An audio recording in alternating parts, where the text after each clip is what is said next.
the shadows, the now and the light. The vanguard is here and they will be polite. The ruin is stirring, her cause getting brash. Our heroes must stop them, let's all becomes ash. Hunt all the red talents and give them the blade. Civilization they're trying to save. Evil and mayhem have a new foe. The vanguard will teach you the meaning of woe. Hello and welcome to this episode of the Dungeons and Debacles podcast. I am your host and Dungeon Master Kevin. Going around the table, John. I sprained my ankle on Friday and it is not actually that bad. I'm playing Mjömjö, Dragonborn Cleric of Bahamut. And Blake. Hi, I'm Blake, and I'll be playing Cinnamon, the Tabaxi Warlock. And Shane. That's me. I guess we're not doing random facts about our weekend or Friday, but I'm playing Horatius, the fighter rogue. And Hannah. I'm Hannah, and I'll be playing Leandre. Jesus, I'm sorry. Fields. Leandre Fields, the Hunter Ranger. No, I'm not given any. My weekend was boring. Why would I want to share that with people? I did homework. All right, so the last time on Dungeons and Debacles podcast, you found yourselves in the Great Swamp Marsh after spending days and days trudging through the marsh here, exhausting yourselves, getting bitten by mosquitoes and nasty biting flies. Your party member, Cinnamon, almost died from exhaustion.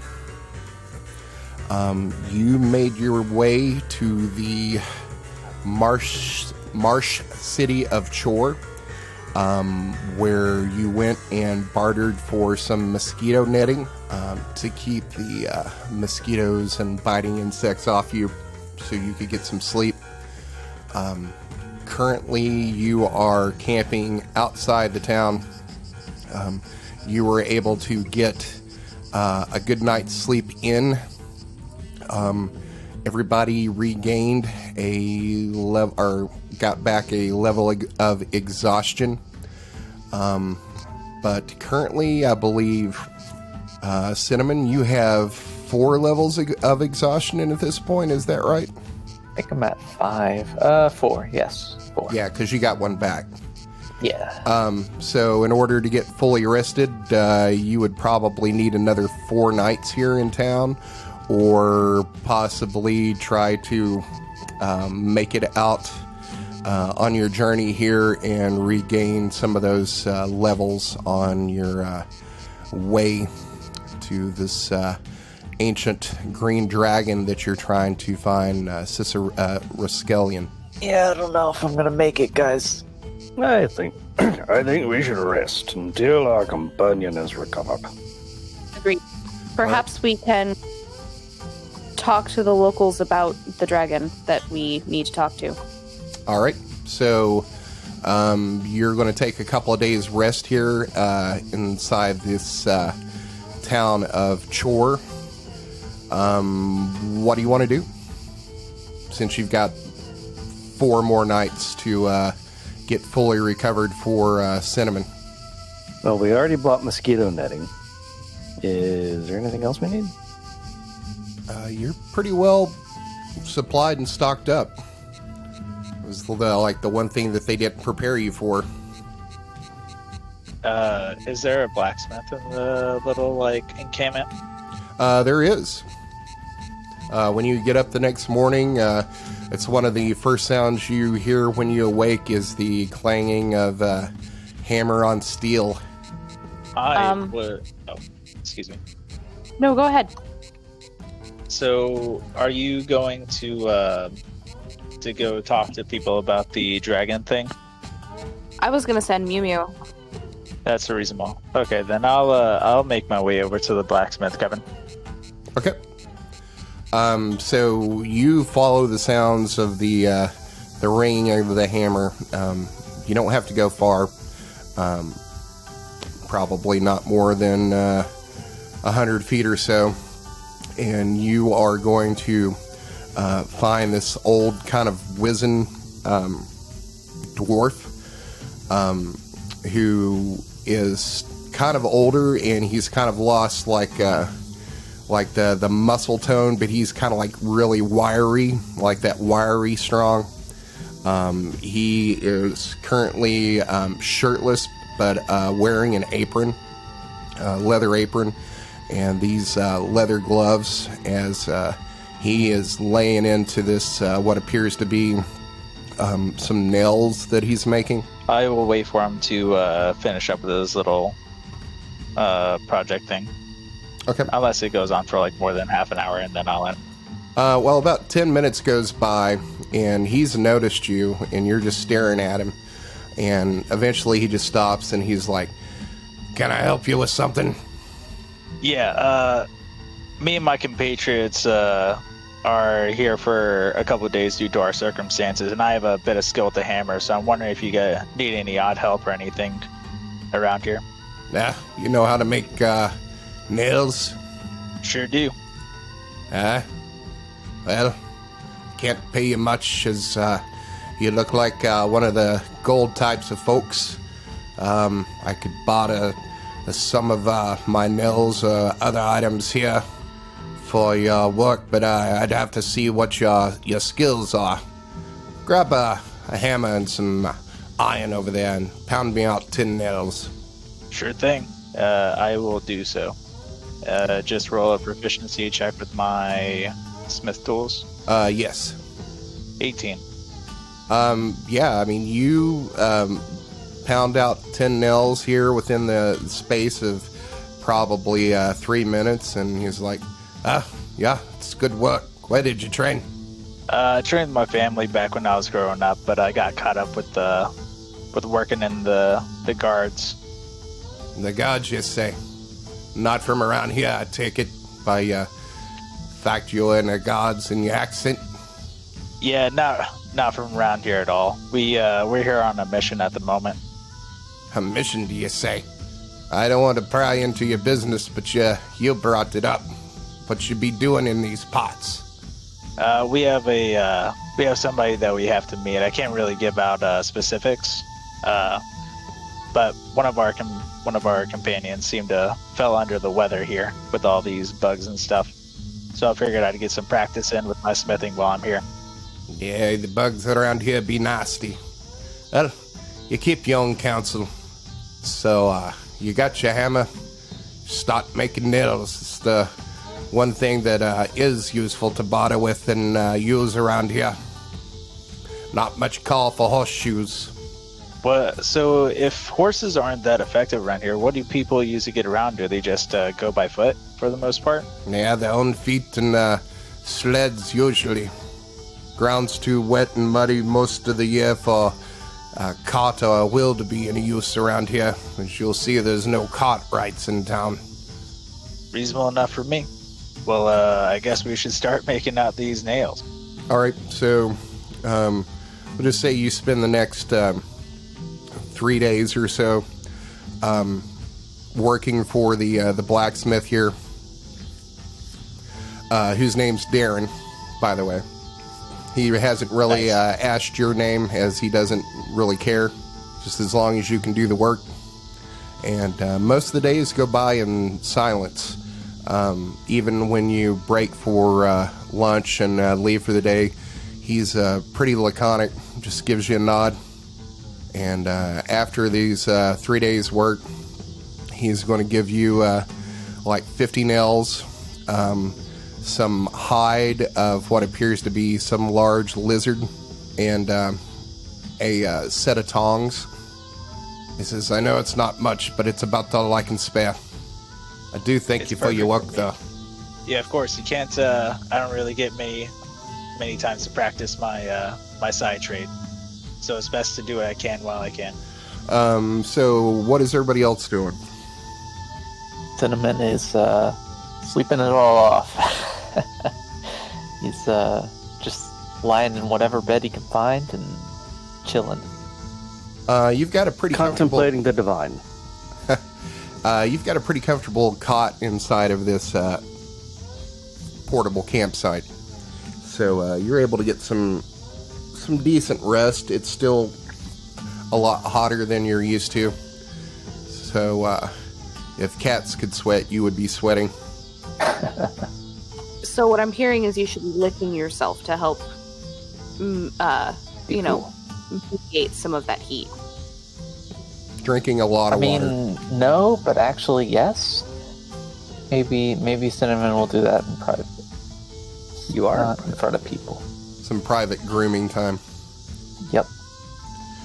So Cinnamon's getting some rest. Horatius has been working as a blacksmith. I think Mjömjö and I are gonna be asking locals about the dragon and trying to, because I think that was part of. It was a couple weeks ago, but I'm pretty sure that was part of the deal. Is getting to this town and asking locals about the dragon. That wasn't specifically part of your mission, but it might not be a bad idea to ask around locals. If you notice, the map you were given, the path took you away from Chor. So who wants to go first? I will accompany and back up Leandre. Okay. Yeah, we'll go together. So you spend, the next 3 days walking around Chor, trying to talk to various people. Give me a persuasion roll. 12. All right, so on the first day, people here aren't outwardly hostile to you, but they're also kind of like standoffish and very wary of you, as you are a stranger and an outsider to this small town here of Chor. Give me another persuasion roll. 16. Woo! All right, so on the second day, people have kind of gotten a little bit used to you. They've been seeing you walk around, talk to people. You don't seem hostile. You don't seem like you're, trying to scam anybody here or take advantage of anybody. And people start loosening up to the fact that you're here and just trying to find out information about this dragon. So on the second day, you are going to come across a group of wood elves, mostly men, that are day drinking out here in the hot salt marsh of Chor. Today is a day of rest for their village here, so most people are taking their leisure and ease in the town. You see people hanging out, drinking, playing some games with the kids in some sort of organized sport that involves a ball and some nets. But you come across this group of wood elves and you start asking your questions, and the one wood elf's like, what questions are you asking? Where is this dragon? Is she temperamental? Yeah, what dragon? We got down south there. Here there's a couple. Even heard the couple got killed. I'm going to tell them the name of the dragon we're looking for, which I totally remember, and I'm just testing you guys, I swear. Sister Roskillion. Sister Rapscallion. Oh, you're talking about the sly one. Yeah, she's been here as long as anybody I can remember, but hadn't really talked to anybody who's actually met her. As you don't want to go seeking out, and when a dragon as old as her, I can't believe you're trying to go find her. Why on earth would you be wanting to do that? We seek to resolve a mystery. Mystery, you say? Y'all a bunch of mystery solvers? Is that what you're doing down here? Someone has been unleashing a plague, and we believe that these dragons will help us solve it. Cure it. Prevent it. A plague, you say? I ain't heard nobody around here got any plague. I mean, most people around here's had swamp rot one time or another, but... It was on the other side of the continent. On the other side of the continent? What's that got to do with the marsh down here? And dragons? I don't get that. You mean to tell me that these dragons... supposed to be keeping secret. You mean to tell me these... I think we're supposed to keep it a secret. You mean to tell me these dragons are flying around spreading plague? No. But they might hold some answers that, thus far, we have not been able to find the answer to. We have not been able to find the answers, from normal means. Now we seek the wisdom of some dragons. Well, I don't know that, Sly Scourge down there is what we call her around here. I don't know if she'll be too sympathetic to your plight or questioning, from what I hear. Really, the only thing I know that she cares about's her territory and her followers. She's kind of set up down there as this dragon god to some of the lizard folk I hear. And perhaps we can persuade her, bargain with her. Well, I guess it's good to know that she would be somewhat recalcitrant to help us. Yeah, I guess so, but I don't know. Depending on what you got to barter with, I mean, I don't know. I don't know that much about her, and somebody else chimes in and says, I heard she kills everybody comes near her territory. If you ain't one of her lizard folk followers. And another one chimes in and says, I ain't heard nothing like that.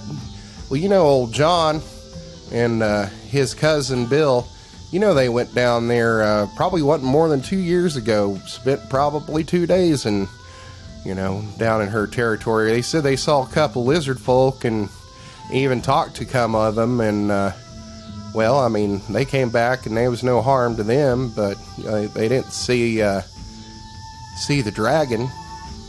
And someone else chimes in and says, yeah, I heard John was telling me that story too, but you know what a liar he is. And everybody shakes their heads and laughs at that. I'm gonna ask, do you know where we can find her followers? Are there any here, or do they live in a specific area? Oh, well, ain't none around here. I know there's a couple lizard folk that live in town, but they ain't no followers of Sly Scourge. I mean, they may have known people or, had family or something, but, there's nobody up here worships her. I mean, usually if, from what I hear, and who knows if it's true, is you're kind of born into it, as she's got this, I guess you would call it a cult of her lizard followers down there that worship her as a god, and I don't know that any of them would either leave or even want to escape, but you know how rumors are. It's just what I hear. Well, that's good information to know, though. Thank you. And as far as where she lives, that's. I wouldn't say it's a secret. I mean, it's probably what you say? Maybe 3-4 days, depending on how wet the ground is. Down there to the southeast, it's kind of near the coast. You'll see all these big lakes, and she lives between the two biggest ones down there. Well, you have been most helpful. Thank you. Sure. And then they go back to talking to each other after there's a pregnant pause between you saying that. You're all just staring at each other for a while, and then they kind of just go back to having their conversation and passing around a ceramic jug filled with some sort of liquor, you think. Probably made of fermented mashed bug guts. That's my guess. So do you still want to ask around? Or do you think you've... There was that lizard folk shaman. Healer Hume? That's the one. Yeah, I mean, if you want to, you can go back and talk to him. Well, Lieutenant? Yes, let us. All right, so you make your way back to Healer Hume's tent. He is in there and sees you come in, and he says, "Come in. How is your friend?" Resting and recovering quite nicely. That's good to hear. How may I help you if you no longer need my services as a healer? We were hoping to acquire some information about the dragon, Sister Rapscallion, to the south. Oh, Sister Scallion. Yes, he's a mighty, mighty old worm. She's been here longer than anyone can remember beyond history. Maybe a couple 100 years, 1,000 years. It's so hard to tell with dragons. What is it that you wish to know? How likely is it that she would help us to resolve a situation to the east regarding the plague? A plague, do you say? I've not heard of any such plague. I mean, most people here are healthy with the occasional swamp rot that most people get living in such wet conditions. As I said, it was out eat.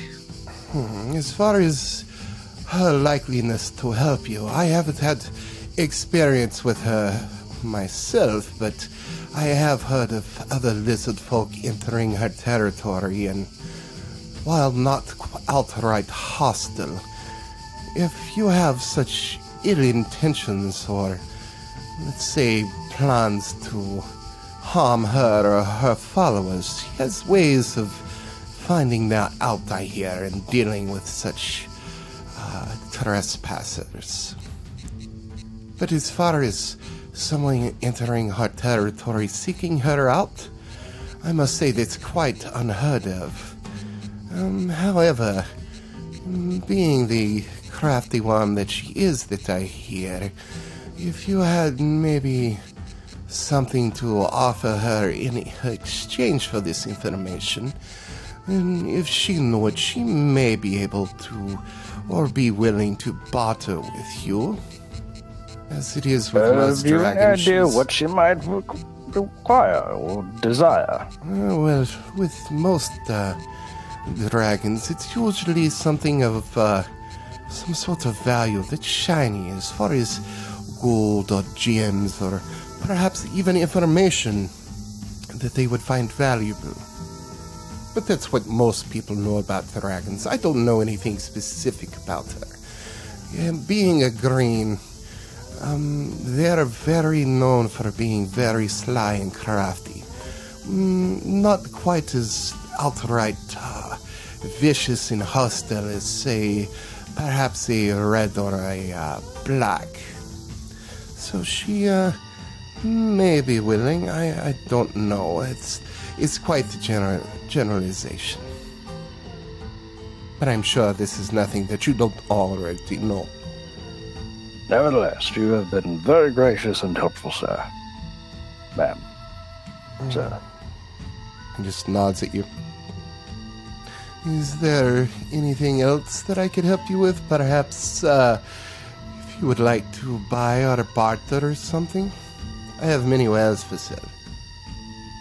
I personally have no such need. Lieutenant Fields? Sergeant? Lieutenant? Perhaps, do you have any, potions or, things that might help us, aid us, in our journey there, since we struggled to get here? I have very many potions and salves and tinctures and powders. What is it that you would be looking for? Perhaps something, to, repel insects? Oh, yes, I actually do. And he goes behind this curtain in the back of the tent. You see that the tent is kind of partitioned into what is like the wares area, and then there's this like piece of cloth, like a blanket that hangs down between the two sections, and he disappears for a while and comes back and has a large jar, and he opens it up, and the room immediately gets filled with like this citrus lemongrassy smell. Yes, this is a salve made from a local bush here. Perhaps you've heard of it. It's called citronella. It's very helpful for spreading the salve on your skin in a smooth, thin layer. It repels most bugs you'll find here in the swamp, and it lasts for hours. It's very handy for those who are going to be traveling or hunting. We will take as much as you are willing to give. Well, it's very popular, and I can make more. Here, and she just puts the whole pot in front of you, which altogether it's probably about quart size. She says, "You can take the whole container here. I'd say you'll be paying with coin, right?" Yeah. I think 1 gold piece is fair.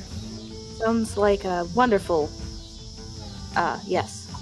All right, you now have in your possession 1 quart jar of citronella salve. Is there anything else you would be looking for? Perhaps, do you have any potions of healing or anything like that? Oh, there's not much call for that around here. They requires great resources to make, but I think I may have 1. He goes back behind the tent again, and after about 5 minutes comes back and says, "Yes, I found this one," and he blows a bunch of dust off of it. As I said, it's not much call for it around here, and it's very expensive. Since I have it, it's just been sitting here. I could cut you a bargain. Sounds perfect, thank you. Yes, it would be 45 gold. Deal. Oh, okay. And you notice he's kind of surprised that, like, you didn't even balk at, like, that much gold. And you hand over the gold, and he hands you the vial here. Well, thank you very much. And you kind of get the impression this is probably the most gold he's ever seen in his entire life in, like, one place. And is there anything else you would be interested in? I have many poultices that help with infections and poisons. And he kind of like starts, not like scrambling, but like, you know, kind of going quickly through whatever he has to see what else he can unload on you. No, I do believe. This right here, this. And he pulls out this pint-sized jar and opens it up and pushes it towards you, Mjömjö. And he says, "There's if you're going to be down here in this climate, I know you're not used to it, but your skills could get a little rotty if you're not used to it. And this salve right here will fix that right up. I think this would be a good fit for you, Mr. Dragonborn." I suppose. Just 1 gold piece, just 1 gold. Very, I mean, it's worth it. Many applications in this. All right, I suppose we can do that. Excellent. As you hand over the gold, he's like, let's see what else. And yeah, at this point, he's like pulling out stuff that kind of has like no value to you at all. Until he pulls out this poultice, and he says, Oh, yeah, yes, there's very many venomous serpents here in the Great Salt Marsh. This right here, if you're bitten by one, it'll neutralize the poison almost immediately if you can get it on as fast as you can. Very, very handy. Well, I have my prayers against that. They'll be perfectly effective. Oh, I see. You're touched by one of the gods. I am a follower of Bahamut, I'm proud to say. Oh, excellent, excellent. That's a good god. But let's say your god's like it. power fails you one day. If you call upon it too much, you might need something just like this. Only 2 gold pieces. I will leave that decision to my lieutenant. It's only 2 gold. Lieutenant? Sure.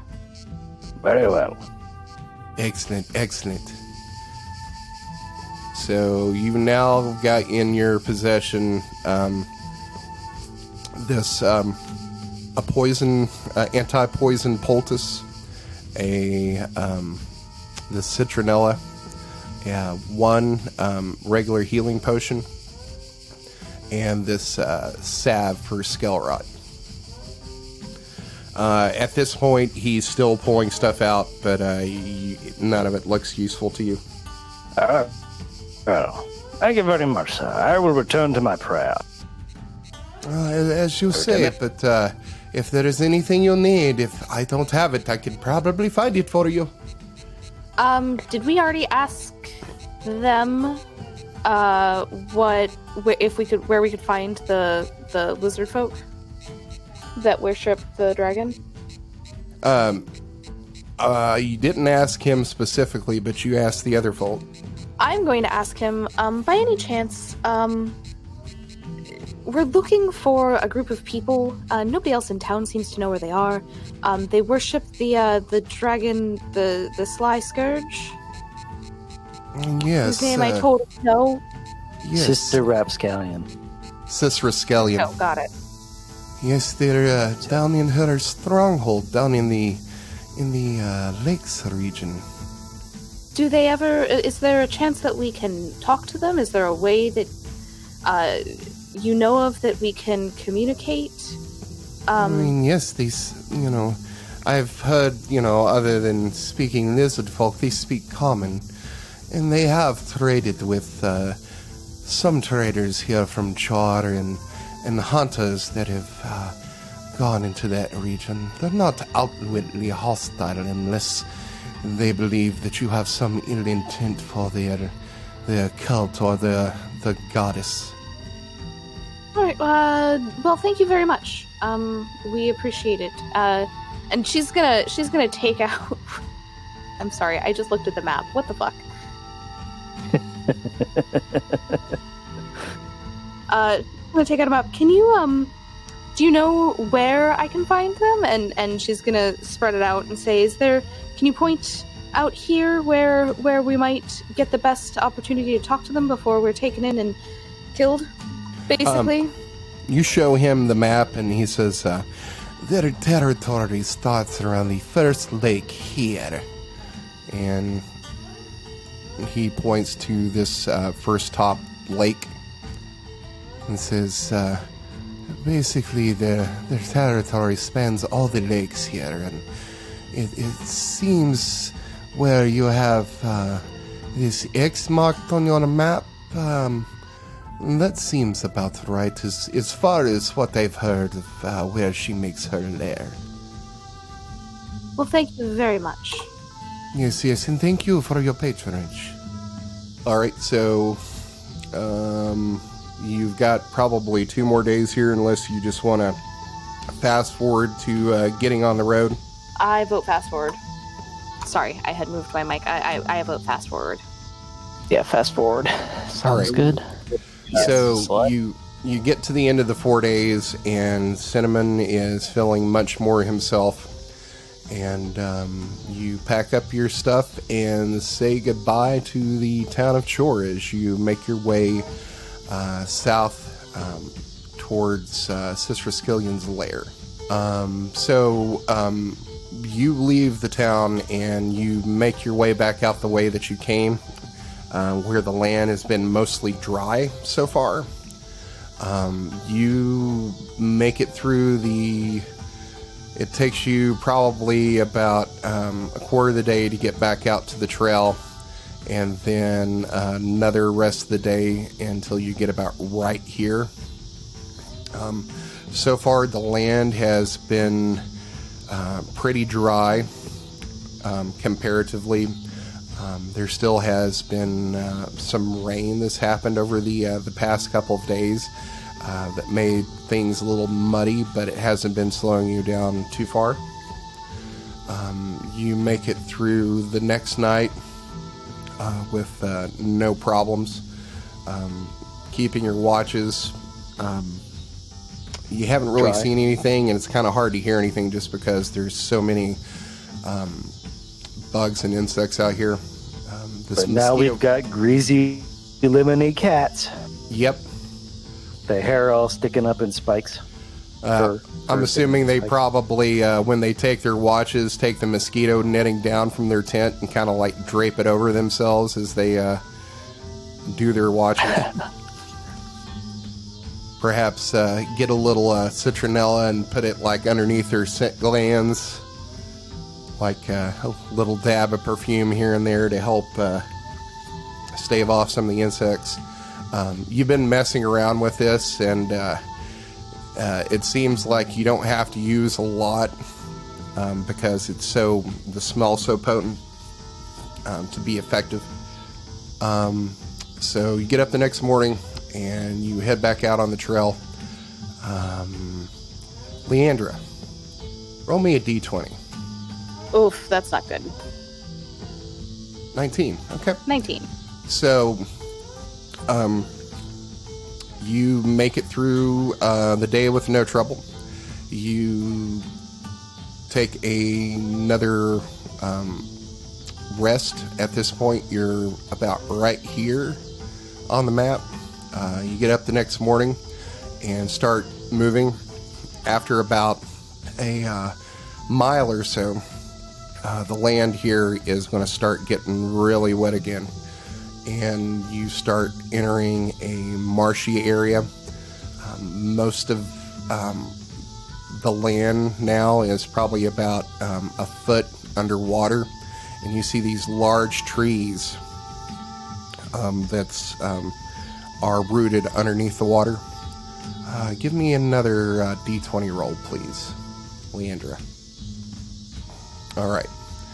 So, you make it to about 5 o'clock in the afternoon, and the sun is starting to set, and you are going to start looking for some dry land, because as far as like you've been able to see so far in your limited vision, because there's all kinds of trees here, and let me give you a visual here. So you are looking around, and this is basically like what you're seeing. You see all these trees and like this murky water with algae on top of it. So you're probably going to start moving towards the south to see if you can find some dry land. And around that time, everybody give me a perception check. I have very large eyes. 11. 11. Horatius, you are going to start noticing out in front of you, like where this this scum-covered water, you're going to notice it to like start like moving, kind of like in like this triangular wave coming towards you. Everyone prepare. I'm going to unsheath my sword and take out my shield. Okay. If everybody could place your token on the map right here, please, in this area. So you're seeing a lot of, this scummy water, and there's like multiple like bushes and like shrubs that are sticking out, kind of like a reed grass and one of those things that kind of look like corn dogs. Cat's paws. Cattails. But with your perception check, Horatius, you are going to notice like this ripple in the pond scum coming from this direction over here. What danger, Horatius? Water straight ahead, about 20 feet, 30 feet. And Horatius points it out, and then as he points it out, everybody starts looking, and you can see like some movement in the pond scum over here. Should we roll initiative, or can I just like start walking towards it? You can start walking towards it. I mean, you don't know what it is. I'll make my way forward, see what it is. Be prepared to attack. And I will start making my way forward. Did you move your mic away from your mouth again? Maybe. There you go. Sorry, I have to be hydrated. And I need to make room for the water. All right. So this is considered difficult terrain. So you're going to be going, everything you do is going to be at half movement. Okay. So you're playing Minesweeper? I mean, I'm just moving forward. I'm just waiting until something happens, I guess. Okay. What's everybody else doing at this point? Watching. Wait, commiserating. Cinnamon is going to back up a little bit. I suppose I'll advance a bit. Okay. How far away am I from the ripples? You're seeing the ripples around here. So you're all like almost on top of it. Huh. I'm on top of it? Almost. Gator or lizard folk, or snakes, or a dragon. Who knows? I will walk towards it, with my shield up. Okay. So you move right there, and out of the water bursts this like gaping, toothy maw of a crocodile that's going to pop out of the water and bite at your shield. Crocodile. That's a 10. That's going to miss. All right. I'll let you, since you were kind of like holding your action here, I'll let you get an attack on it. Heck yeah. 18 to hit for 11 damage. Yep, that's going to hit. And so this thing pops out of the water, and you slam your... what weapon are you currently using? I have a rapier. The rapier, okay. So you stab this rapier into its back, and you see it like kind of do that death roll kind of thing, and prepares to attack you again. So everybody go ahead and roll initiative. Hold on, let me get the tracker up. Don't forget to click your token. Clear it. Let me clear it. Hold on, let me clear it. Oh god. Okay, now roll. All right. So first up is Leandre. Sweet. And because of Landstride, I actually don't have reduced movement. Nice. Booyah. Yeah. So, not that it mattered, because I'm just going to move my character, like, here-ish, so I have a better angle. And then I'm going to use my longbow +1. So 13 to hit for 12 damage. That's going to miss. Heck. Don't you get another attack? I do. I'm going to do my longbow again. Because I get 2 attacks per turn. Correct. An 11 to hit. That is rolling great. Yep, that's not going to hit. And then I'm going to check my spells because I want to see if I have something. Aha! It is a bonus action. Hunter's Mark? Yeah, Hunter's Mark. I literally don't know why it did that. You just cast it. It doesn't do yeah, any damage. I cast it. I don't know why it rolled things. so I'll figure that shit out later. But It's probably set to attack as opposed to spell card. Yeah. I dragged it in from the spellbook, so it's weird. But either way, Hunter's Mark on it, which, yeah. All right. Is that it for your turn? Yeah, that's it. Okay. Yumi, you're up. I'm going to advance and strike with all the fury of my god, using this random-ass longsword I know very little about. Oh yeah, you have I the advance my 3 spaces. you have What's the that? long you have the long sword that you got from the mayor's house, right? Maybe? The one that we don't know exactly what it does. Yes. Alright, so... longsword. Quack, quack. That's a 19 to hit. That hits. And... oh, I did not do... so that's for 8 damage. Okay. And I'm going to do an extra D8 with that attack. Because I'm a priest and I have Divine Strike. Ooh, another 8 damage. Well done. Nice. And now I can also make an additional weapon attack as a bonus action. Oh yeah, are you a war priest? Yep. There you go. That's 14 to hit That hits. for 6 more damage. Nice turn. Yeah. All right, is that it for you? Indeed. All right, do me a favor. Yeah. Roll me a d4, please.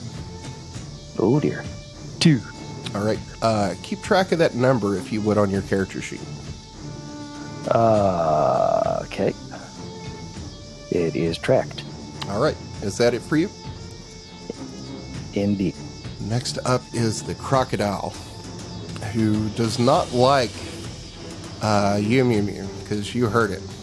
So it is going to come out of this death roll and chomp at you. That is a crit fail. Nope, that doesn't do anything to it. So all this commotion's happening.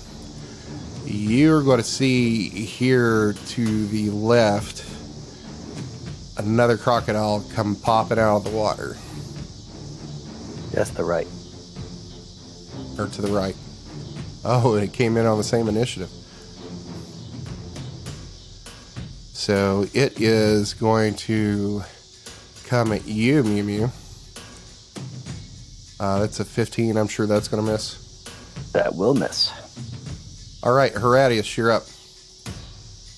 I am going to attack crocodile number 2 with my rapier on the first attack, 14 to hit. You'll actually have to move to get to it because it's 10 feet away from you. So, Crocodile. No, crocodile 2. oh, my bad. Yay, 14. Yeah, that hits. Okay, and then I'm going to add sneak attack damage because an enemy is within his range for 3 extra points, so 15 points of damage. Oh, it is looking rough. It's, And then I'm going to swipe my sword back and attempt to go for a killing blow. 24 to hit, 12 damage. oh yeah.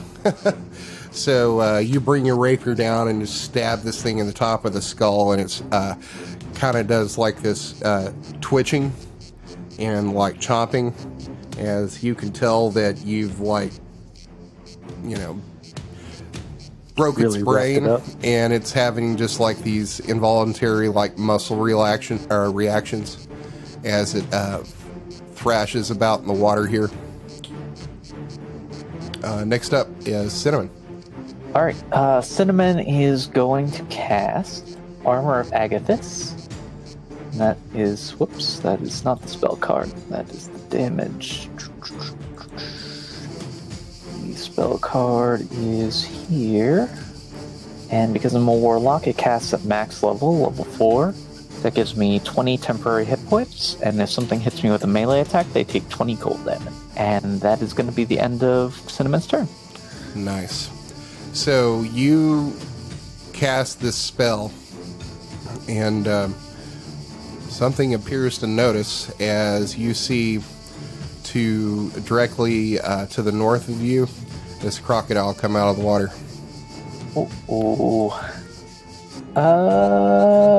Yeah, Cinnamon's not going to move, though. I think that's good. That's it. Let me put this one in initiative. There it is. Okay. All right, Leandre, you're up. Okay. Stupid question. I can use my bonus action first, right? Yeah. Oh. Then I'm going to cast Hunter's Mark on Crocodile 4. You don't have to recast Hunter's Mark. You can actually move it from creature to creature if one of them is killed. But you don't have to recast it, but You still need to move it as a bonus. Yeah, as a bonus, yeah. Action. Yeah. Yeah, you can move it, but So- you don't have to expend a spell to do it. Okay. So I'm not going to do that. I'm instead just going to move it over to Crocodile 4. Okay. And then use my longbow on it. Yeah, that's going to miss. 17? Yep, that misses. Unless you got something that gives you advantage that I don't know about. Oh no, never mind. They're just checks. If they disappear, I can use a check to find it. Then I will attack it again with my longbow. Maybe I'll actually hit it this time. We'll see. No, I don't. Wow. Hold on. I'm going to use my whatchamacallit. War God's Blessing. Channel Divinity. I can give her +10 to her attack roll. So that's a 20. That'll hit. For 9 points of Yeah, damage, and then roll your Hunter's Mark damage. 1. All right. I got Do you want to move or do anything? to move back here. I'm gonna step back a little bit because now I remember that I'm actually supposed to be a ranged class. I'm not a rogue. All right, Mjömjö, you're up. All right. I'm going to circle around this crocodile and smackety smack. Is it a 10 by 10 creature? It is. It's pretty damn big. All right. So I'm going to come down here and stippy stab. That is a 20 That hits. for 10 damage. And my Divine Strike for 5 more damage. Yep. And then my bonus attack. How many times can you use Divine Strike a day? Wait, once per turn. Okay. You're thinking Channel Divinities, which I are am. much more limited. So 27 to hit for 11 more damage. All right. Okay. Is that it for your turn? It is. If you would please roll me 2d4. Oh dear. 7. All right. If you could take that 7 and add it to the number that you previously rolled and keep track of that, please. I am now up to 9. All right. Next up is Crocodile 3, who is going to start moving towards Cinnamon and try to bite you. Chompy chomp. That is a 23 to hit. That'll hit. You're going to take 8 points of damage, which the armor of Agathis is going to reflect some of that back, right? I take the full damage, so I will take 8 damage, but he will take 20 points of cold damage Yikes. in return. And the first 5 comes from your, or some amount comes from temporary HP, doesn't it? What do you mean? You gain temporary hit points from the armor of Agathis. Yeah, I had 20 temporary hit points. I took 8 damage, so I'm down to 12 temporary hit points, and I do 20 cold damage to it because it's cast at level 4. Yeah. All That's right. a good spell. It is a good It is spell. a really good spell. I need you to give me a strength saving throw, please, Cinnamon. All right, a 10. Don't think that works. No, this thing chomps down on you, and as it chomps down on like your arm, it's not letting go, and it starts thrashing its head back and forth, and you are currently grappled and restrained. Well, shit. Crocodile 4 is going to turn and attack Mjömjö. That's a 24. That will. All right, you're going to take 12 points of damage. And then I need you to give me a strength saving throw. All right, strength saving throw. 9. You are currently grappled and restrained. Horatius, you're up. Okay. That's me. One moment, let me pop up a thing. I'm trying to fix something in this character sheet. This should be fun. Alright, I stupid will gecko. move, and I will. All these character sheet things are goofing me up. I will attack the alligator. It's a crocodile. Different things, I guess. I will attempt to hit with my rapier, and I'm planning on using a. If it hits, I'm planning on using a maneuver. Okay. Let's And hit it Cinnamon first. failed the saving throw, right? Yes. Then you know. Rapier to hit. 25 to hit, 14 damage. That hits, and it is the exact number you needed to kill it. Sick. Very well done, sir. Well struck. I fucking hate crocodiles. Do you want to move? Yeah, I'll move the last 2 spaces. 20 feet. Yeah, Okay, so 2 spaces. as you move, this giant crocodile Holy comes crap. out of the water as you move away from it. Your attention was taken by the other alligator, but as soon as you moved out of its threat range, it is going to take a bite at you. Okay, That is a 20 to hit. that will hit. All right, you are going to take 16 points of damage, and I need a strength saving throw, please. Okay, one moment. Strength saving throw.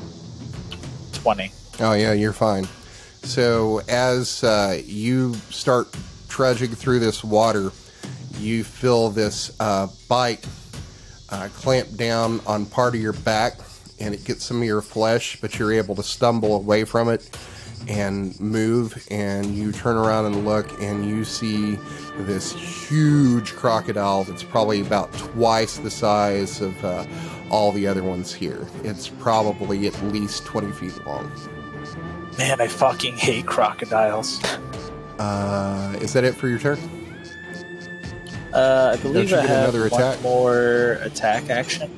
I could. I'll say that when it attacked you, you can attack it in response and then move. Okay, that works for me. I was That's thinking fair. about just throwing a dagger, but I'll go ahead and attack with my rapier. 20 to hit, 11 damage, and then I have sneak attack damage. All right.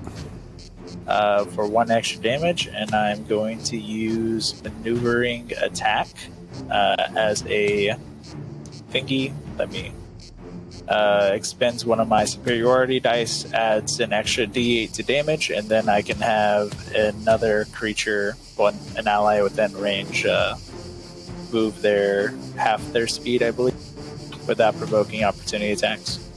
Okay. Rolling a 1 on the d8, so 13 damage in total. Okay. And then I will yell at who needs to get out of range. Cinnamon. Cinnamon can't move. I can't move now.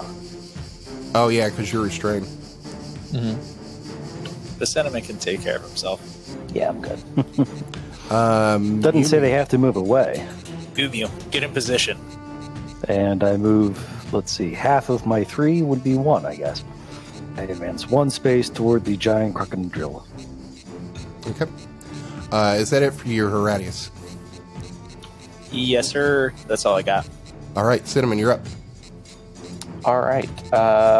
Since this thing is grabbing Cinnamon viciously, he's going to try and fire some Eldritch Blasts down its throat. These are going to be at disadvantage. I get 2 beams. Yep. To disadvantage because of restrained, right? Yes. Correct. All right. Let's see. It's a 20 and a 9. I'm 20's guessing gonna hit. 20 hits. Yep. Cool. That'll be 14 force damage. All right.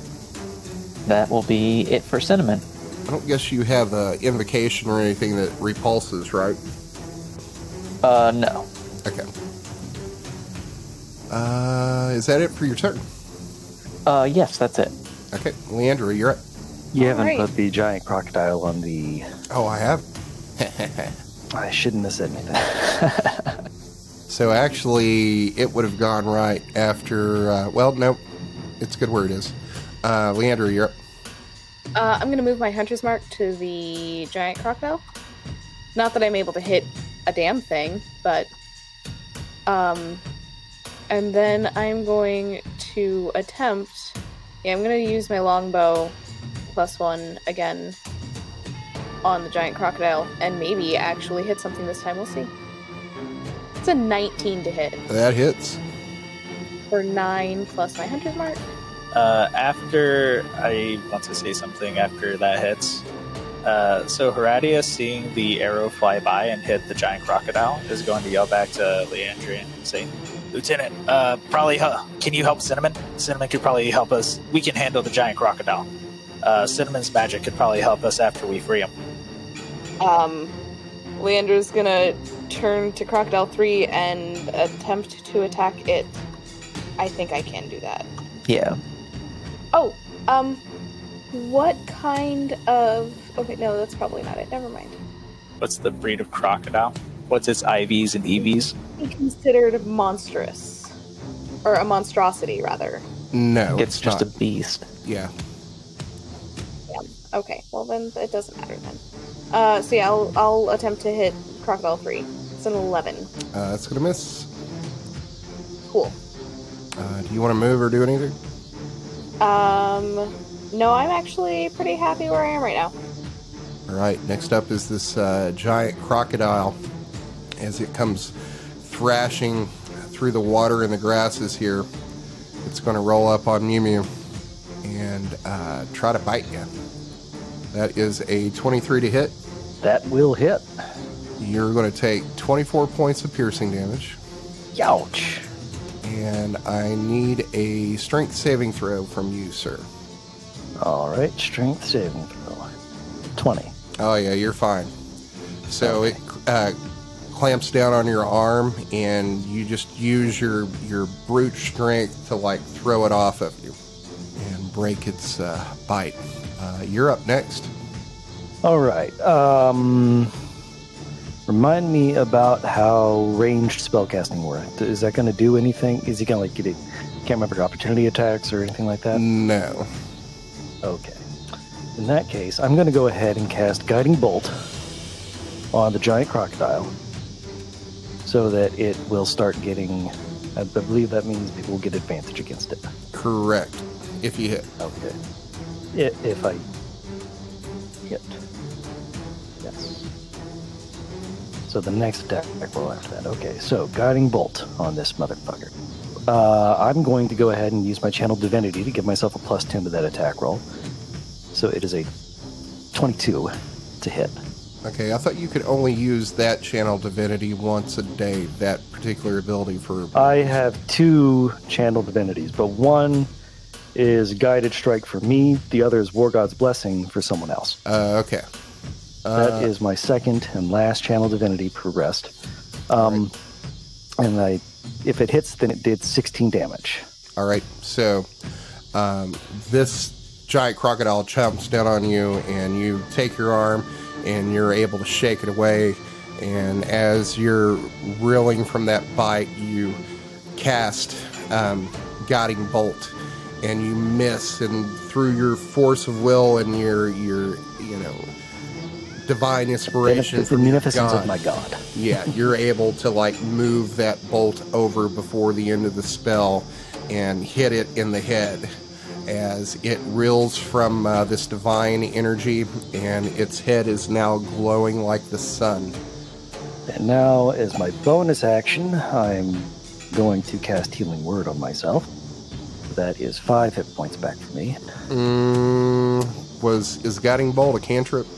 No, Guiding Bolt is an action, Healing Word is a bonus action. Right, but that doesn't matter. You can only cast 2 spells in the same round if one of them is a cantrip. If one of them's a cantrip. Okay, so I don't cast Healing Word. All right, in that case, I will just use my movement to try and get around behind this crocodile. Okay. 3. I do not get around behind it. I'm assuming it's a 4x4. Yep, it's pretty big. Like, here's the end of its... Alright, is that it for you? Yep. Alright, Crocodile 3 is gonna bite down on Cinnamon again. Try to get a better grip. That is a 10. That will miss. It doesn't do any more damage, but you're still restrained. Horatius, you're up. I will move forward to the giant crocodile. And, wait, I was here. I'll move up here, I suppose. I will attempt to swing my rapier at it. 25 to hit for 15, and then I'll use my sneak attack damage for an extra 1 for 16 damage. Alright. Is that I'll use my second attack for another rapier attack, 16 to hit, 9 damage. That hits. And then I will action surge to attack another time, 22 to hit for 12 damage. Nice. And then I will second wind myself to gain 1d10 plus 6 HP. Okay. This thing is looking really rough. You've smacked or poked this thing in an eye, and like one of the eyes is ruined. And then you poke it again, and you think you've actually made it through the skull and the front part of its mouth. As you see the blade go through the top and through the bottom part of its mouth and then pull it back out. And it's just thrashing in the water uncontrollably at this point. It looks like it's in its death throes, but still up. Cinnamon, you're up. Alright, 2 Eldritch Blasts at this crocodile. Pew pew! Both again at disadvantage, and that's a 10 and a 13. Both those miss. Yes, they do. Alright, that's it for Cinnamon. Leandre, you're up. Alright, she's gonna shoot again at Crocodile 3. That's a 17. Hey, that hits. For 6. And I'm gonna shoot again at the crocodile. The 14? That hits. The additional 7. Alright, so you light this thing up in the side of its neck, and it's thrashing. It looks pretty hurt, as it looks like blood is coming out profusely from its neck. Anything else you want to do? Let me see. No. Unless I can attack again with something, then no. No, you've done your 2 attacks. Alright, giant crocodile is up. It is thrashing about wildly and just snapping in the air. Doesn't seem like it's focusing its attack. It's just wildly chomping at anything near it. That's a 23 to hit on you, Horatius. That will hit. You are going to take 18 points of damage. And I need you to give me a strength saving throw. I can do that. 13 to strength save. So it's chomping down wildly in the air, and it just gets you on the arm and latches on. You try to pull away, but you can't. It's got like a death grip on you as it's beginning. It's like it's a death roll. So you are currently restrained. Alright, next up is Mjömjö. Okay, I am going to circle around behind this guy so that I get some advantage, and I'm going to attack him with the longsword. That's a 24 to hit. That'll hit. Okay, so that is 9. And I believe this is my 3rd Divine Strike of the day. Hold on just a second. Do you have enough movement to get here? Yes. Okay, so we'll say you move there because to get advantage, you got to draw a line between you and an ally. And do I count as an ally since I'm restrained? Is it like a grapple, or is it just like a effect? Yeah, you're the concept behind this is you're a threat to it. So it has to try and focus on both of us. Correct. So 24 for 9 points of damage. Plus 7 from Divine Strike. Okay. And now... The blow comes down, and you chop the head off of this thing, and it's still latched on to Horatius, the head, as the body falls into the water and just starts thrashing uncontrollably. Okay. And now I'm going to go ahead and cast Healing Word on Horatius. Okay. So he gets 8 hit points back. Exciting. All right. If you would, Mjömjö, roll me a d4, please. Okay. 1. All right. If you could add In that addition to the 9 I had before, that brings me up to 10. Okay. Next And up. that's the turn. All right. Next up is Crocodile 3 is going to try to chomp down on Cinnamon again. Try to get a better hold. Ooh, that is a crit. Nice. You are going to take 20 points of damage. All right. It's going to take 20 points of damage, too. Let's see. Yeah. So its attack causes blood to trickle down into your eyes. You're going to take a -1 penalty to attacks and dex saves until the end of your next turn. Okay. And then the crocodile takes 20 damage from biting through the armor of Agathis. So as it chomps down, this spike of ice on this armor pierces through the roof of its mouth and up into its brain, and it lets go of you, falls into the water, and starts thrashing around until it becomes still. That worked. You killed it without once hitting it. I hit it once. I think. I don't know. I think you hit once. All right, so some of you have taken some wounds, and you're looking around in this water looking for any sort of movement. Everybody give me a perception check. 21. 16. 22. I don't see shit. Yeah, everybody except for Mjömjö, you all start looking around in every direction, looking for some more movement in this water. But what you see is just ripples that are coming out from you that move through the pond scum mixed with the blood, your blood, and these crocodiles' blood through the water here.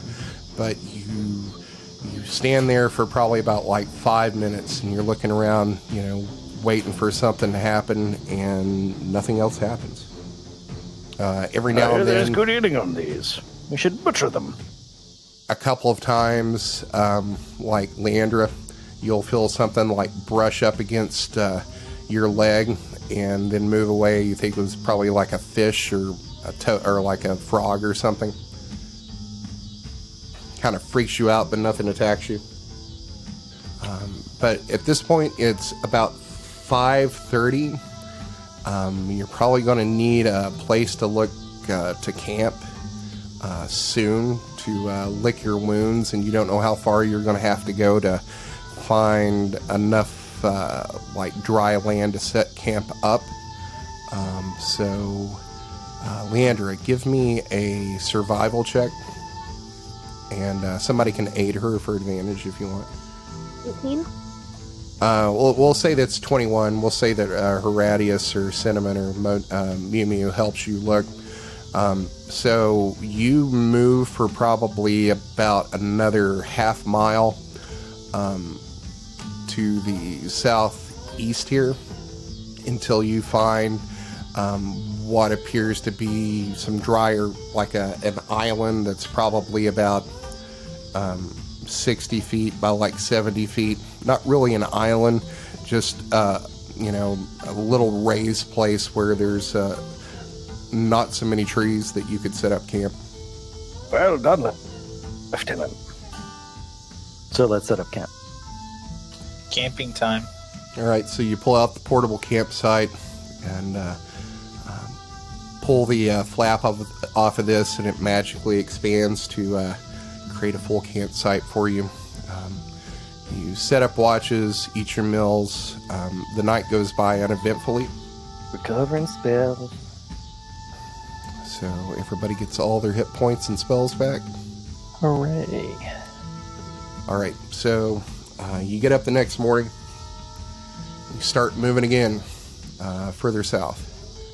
And at this point, you are starting to get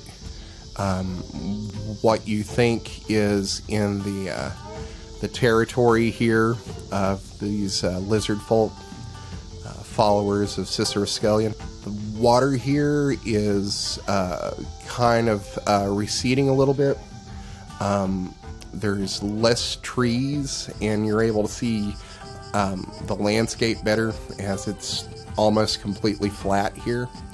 You're going to see a smaller lake to your northwest that on your map marked the beginning of the territory of the lizard folk that Healer Hume had pointed out to you. So as you're moving through here, about halfway through the day, it's probably about 2 p.m. or so, you are going to come into an area that's kind of muddy, but it's not as like much mud as there is like this mossy lichen and like peaty bog that you're walking through that has some give to it, but it's fairly dry land.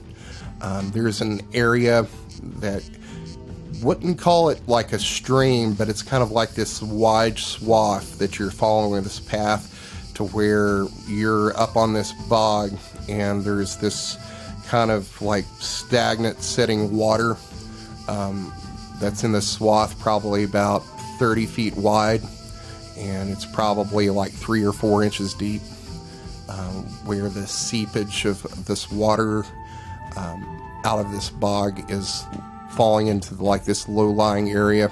As you're moving through here, everybody give me a perception check. 6. 13. All right. 3 13s. That's got to be lucky.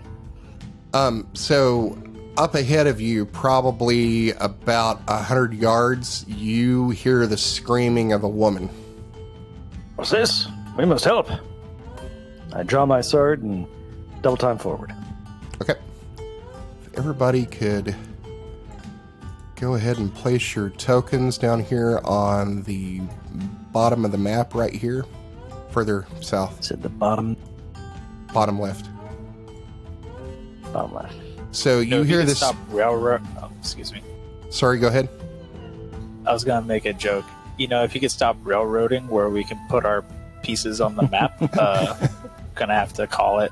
All right, so you hear this screaming, and you double time through this bog, and you make it into kind of this clearing here. You're still down on the boggy part to the south. Here's this kind of low-lying area that's kind of like this like stream that's not, because it's not flowing, it's just stagnant water sitting there.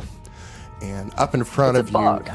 Yeah, so up in front of you, about 100 feet or so, you see this woman come running from the north screaming, and you see she's got a bow, and you see her, like, as she's running, kind of like do this half turn and just fire an arrow behind her, and she is running in your direction, and she sees you and starts screaming for help.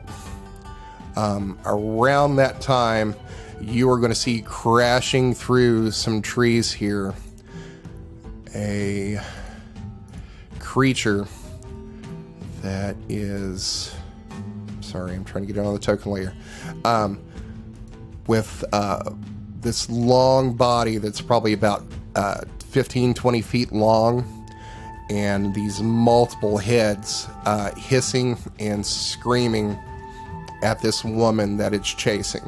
The woman is getting away from it as it's not moving as fast as this woman is, and as she comes running towards you screaming. And I think that is probably a pretty good place to stop right there. Thanks for listening to another episode of the Dungeons and Debacles podcast. If I could ask a halfling-sized favor, give us a 5-star rating and review on iTunes. It's the best way to support us. New episodes come out every Monday, so make sure to check your podcast app. Do you have an idea to make the podcast better? Tell us about it on Twitter or Facebook. You can also check out our website to see all the maps, lore, and characters at dungeonsanddebacklespodcast.com. And now a word from our fantasy sponsor. As an important, powerful, and wealthy person, it could be so hard to stand out in the crowd these days. Make a statement wherever you go with the latest and forward-thinking fashions from Marcus's Haute Couture. We have the finest materials from all corners of Suel, exotic dyes in every shade of the rainbow, and unrivaled craftsmanship. Whether it's your wedding, a graduation, a holiday, or a coronation, we have a style for any occasion that will make you look your best. They will know you came to Marcus as soon as you walk into the room. Located in the finest shopping district in Conley and the world, you can find us in the North Market. Marcus's Haute Couture, because you are worth it. The music you heard on this episode was Crowd Hammer and Crossing the Chasm by Kevin MacLeod at Incompetech.com. Licensed under Creative Commons by Attribution 3.0 license. CreativeCommons.org/licenses/by/3.0.